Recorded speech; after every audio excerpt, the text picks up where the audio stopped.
আজকে ঈদ উপলক্ষে আমি ও আমার বন্ধু বিকেলে ঘুরতে গিয়েছিলাম ভাঙা ঈদ উপলক্ষে অনুষ্ঠিত হওয়া ঐতিহ্যবাহী বাণিজ্য মেলা এবং ভাঙা ফ্লাইওভার গোল চত্বরে। তারপর বাণিজ্য মেলায় গিয়ে কি কিনলাম এবং বাণিজ্য মেলা ঘুরে কি দেখলাম তা সম্পূর্ণ ভিডিও থাকবে আজকের এই ব্লগে। গাইস, আপনারা ব্লগ ভিডিওটি মিস করবেন না, তাই প্রথম থেকে শুরু করছি। হ্যালো গাইস, আসসালামু আলাইকুম, it's me Hamza and welcome back to my new another blog. Guys, যেহেতু আজকে ঈদের দিন তাই বিকেলবেলা ঘুরতে বের হয়ে গিয়েছি আমিও আমার বন্ধু। যেহেতু সকালের দিক বৃষ্টি নেমেছিল এবং বিকালে বৃষ্টি কিছুটা কমেছে, তাই আমার বন্ধুকে ফোন করে বলেছে যে আমাদের বাড়ির সামনে চলে আসতে। তারপর এখান থেকে আমিও আমার বন্ধু একটি ভ্যান গাড়িতে করে চলে যাচ্ছি ভাঙা বাজার। যেহেতু ভাঙা বাজার আজকে ঈদ উপলক্ষে ঐতিহ্যবাহী বাণিজ্য মেলা অনুষ্ঠিত হচ্ছে, তাই ভাবছি সেখানে যাব এবং ভাঙা গোল চত্বরে গিয়ে একটু ঘোরাঘুরি করব। যেহেতু ঈদের দিন একটু ঘোরাঘুরি না করলে কি হয়। তারপর যে ভাবা সেই কাজ দেখতে আমরা ভাঙা রেল ক্রসিং পার হয়ে তারপর চলে যাচ্ছি ভাঙা বাজারের উদ্দেশ্যে। তারপর আমরা চলে আসলাম ভাঙা কেম কলেজ।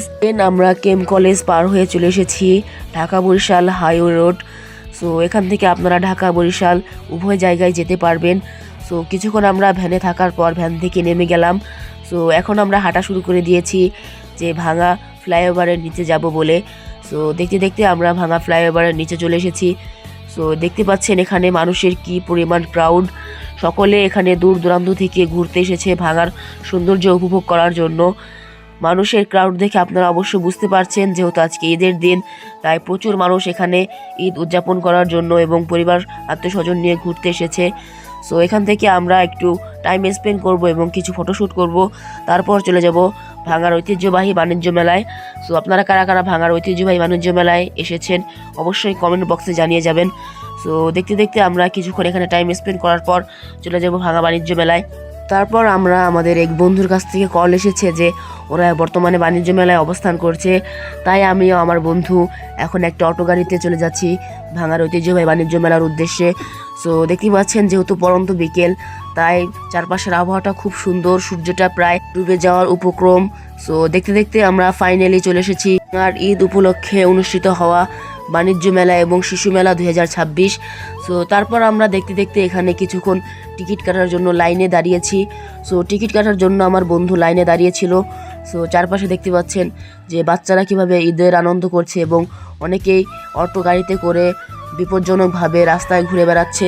এগুলো খুবই বিপজ্জনক। তারপর অন্যদিকে আমার বন্ধু টিকিট কেটে নিয়ে এসেছে ভিতরে প্রবেশ করার জন্য। এখানে এন্ট্রি ফি ছিল 20 টাকা করে। আপনারা চাইলে এসে ঘুরে যেতে পারেন। এটা ফ্যামিলি নিয়ে একটি টাইম স্পেন্ড করার মতো জায়গা। দেখতে পাচ্ছেন কি পরিমাণ মানুষ এখানে ভিড় করেছে। সকলের আত্মীয় স্বজন নিয়ে ঘুরতে এসেছে এখানে। দূরেই আমার আরেক বন্ধু দাঁড়িয়েছিল, ওর ফোনে আমরা আজকে এখানে এসেছি। তারপর আমরা এখানে কিছুক্ষণ ঘোরাঘুরি করলাম এবং পরবর্তীতে একটি দোকানের মধ্যে প্রবেশ করব। এখান থেকে আমরা কিছু কেনাকাটা করব এবং বাড়ির উদ্দেশ্যে তারপর রওনা দিব।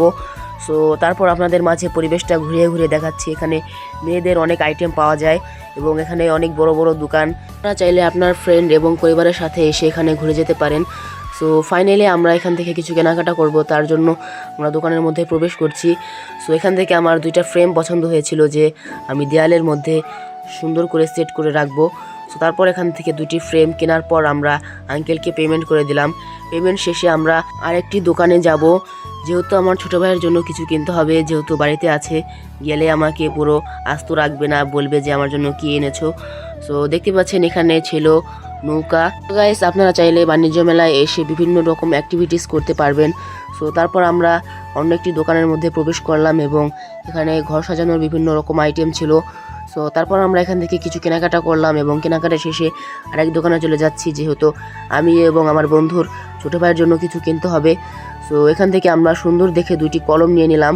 যেহেতু কলমগুলোর উপরে একটি স্পিনারের মতন ছিল, তাই দেখতেই আমাদের পছন্দ হয়ে গেল। তারপর এখান থেকে দুইটি কলম কেনা শেষে আমরা এখন চলে যাচ্ছি একটি রেস্টুরেন্টে খাওয়া দাওয়া করার জন্য। ফাইনালি আমরা এখন একটি রেস্টুরেন্টের মধ্যে চলে এসেছি। যেহেতু এখানে অনেক ক্রাউড ছিল, পরবর্তীতে আমরা অন্য একটি রেস্টুরেন্টে গিয়েছিলাম। আমরা সেখান থেকে মেনু কার্ড দেখে কিছু খাবার অর্ডার করে দিলাম। অর্ডার করার কিছুক্ষণের মধ্যে এই খাবারগুলো আমাদের সামনে চলে আসলো। তারপর আমরা খাওয়া দাওয়া শুরু করে দিলাম। আজকের মতো বিদায়, সবাই ভালো থাকবেন, আল্লাহ হাফেজ।